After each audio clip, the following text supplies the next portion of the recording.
सर्वांना सर्वप्रथम श्री स्वामी समर्थ. जय जय स्वामी समर्थ. स्वामी भक्तांनो, तुम्हा सर्वांचे आपल्या श्री स्वामी समर्थ या चॅनलमध्ये सहर्ष असे मनापासून स्वागत. स्वामी भक्तांनो, आज आपण जो स्वामी अनुभव पाहणार आहोत, हा अनुभव जेव्हा तुम्ही पाहाल तेव्हा तुमच्याही अंगावर काटा आल्याशिवाय राहणार नाही, त्याचबरोबर डोळ्यात पाणी आल्याशिवाय राहणार नाही, असा हा आजचा स्वामी अनुभव आहे. चला तर मग आपण आपल्या आजच्या अनुभवाला सुरुवात करूया. तर ही घटना मुंबईतील एका नामांकित हॉस्पिटलमध्ये घडली. डॉक्टर समीर हे एक प्रख्यात न्यूरोसर्जन होते. ते देवाला मानत नव्हते. त्यांच्यासाठी विज्ञान हेच अंतिम सत्य होते. काय झालं की रात्रीचे 2 वाजले होते. ICUमध्ये अद्वैत नावाचा 7 वर्षाचा मुलगा ॲडमिट होता. त्याचा ब्रेन हॅमरेज जो आहे तो त्याला झाला होता आणि त्याची जगण्याची शक्यता फक्त 1% होती. अचानक मॉनिटरवरची रेष सरळ झाली आणि बीप बीप असा आवाज आला आणि अद्वैतचं हृदय हे बंद पडलं. डॉक्टर समीर आणि त्यांच्या टीमने खूप प्रयत्न केले, शॉक दिले, पण काहीही उपयोग झाला नाही.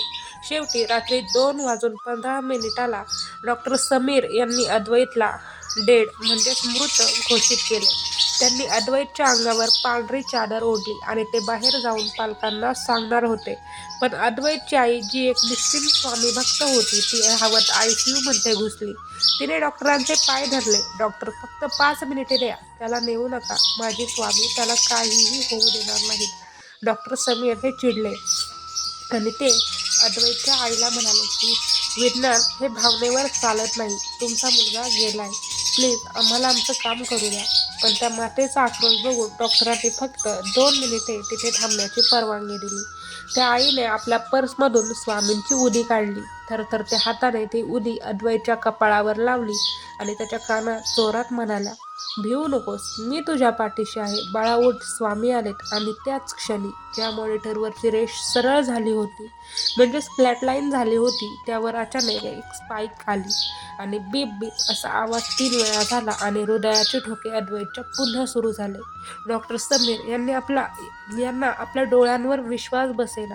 हे मेडिकली इम्पॉसिबल होतं. मृत घोषित केलेलं शरीर 5 मिनिटांनी पुन्हा कसं जिवंत होऊ शकतं? त्यांनी तातडीने उपचार सुरू केले. अद्वैतचा श्वास परत आला होता, पण खरा थरार आणि सस्पेन्स अजून पुढेच होता. दुसऱ्या दिवशी सकाळी अद्वैत शुद्धीवर आला. डॉक्टर समीर यांनी त्याला तपासायला जेव्हा डॉक्टर समीर गेले तेव्हा त्यांनी विचारले, बाळा, तुला आठवतंय का की काय झालं होतं? त्यावर अद्वैतने जे उत्तर दिलं ते ऐकून डॉक्टरांची झोपच उडाली. अद्वैत म्हणाले, डॉक्टर, रात्री खूप अंधार होता. मला भीती वाटत होती. तेव्हा तिथे एक आजोबा आले. त्यांची दाढी पांढरी होती आणि हात खूप लांब होते.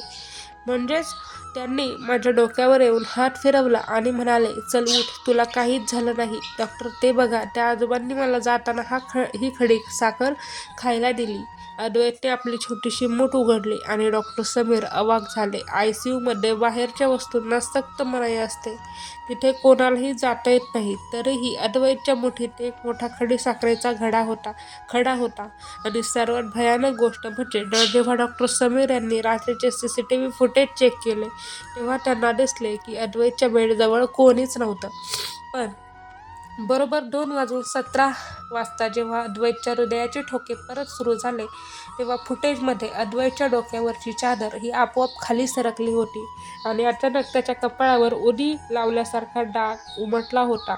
कोणीतरी अदृश्य शक्तीने तिथे येऊन ऑपरेशन केलं होतं, जे कॅमेऱ्याला दिसलं नाही, पण त्या चिमुकल्या जीवाच्या मुठीत प्रसाद मात्र नक्कीच सोडून गेलं होतं. त्या दिवसापासून डॉक्टर समीर यांनी आपल्या केबिनमध्ये स्वामींचा फोटो लावला. जेव्हा विज्ञानाचे दरवाजे बंद होतात, तेव्हा अध्यात्माचा दरवाजा उघडतो. ज्याला डॉक्टर मिरॅकल म्हणजे चमत्कार म्हणतात, तर भक्तांसाठी ती स्वामींची कृपा असते. म्हणूनच अशक्यही शक्य करतील स्वामी. स्वामी भक्तांनो, तुम्हाला हा आजचा स्वामी अनुभव कसा वाटला ते कमेंटमध्ये नक्कीच सांगा आणि तुमचेही काही असे अनुभव असतील तर ते शेअर करा. त्याचबरोबर स्वामी भक्तांनो, आपल्या श्री स्वामी समर्थ या चॅनलमध्ये दररोज स्वामींचे अनुभव हे येत असतात. एकही दिवस त्यात खंड पडत नाही. दररोजच्या दररोज अनुभव हे आपल्या चॅनलवर येत असतात. त्यामुळे दररोज येणाऱ्या स्वामी अनुभवाचा आस्वाद घेण्यासाठी आपल्या चॅनलला सबस्क्राईब करा. त्याचबरोबर अनुभव आवडल्यास लाईक करा आणि कमेंट करा. चला तर मग भेटूयात पुन्हा एकदा अशाच सत्य स्वामी अनुभवामध्ये. तोपर्यंत सर्वांना श्री स्वामी समर्थ. जय जय स्वामी समर्थ. धन्यवाद.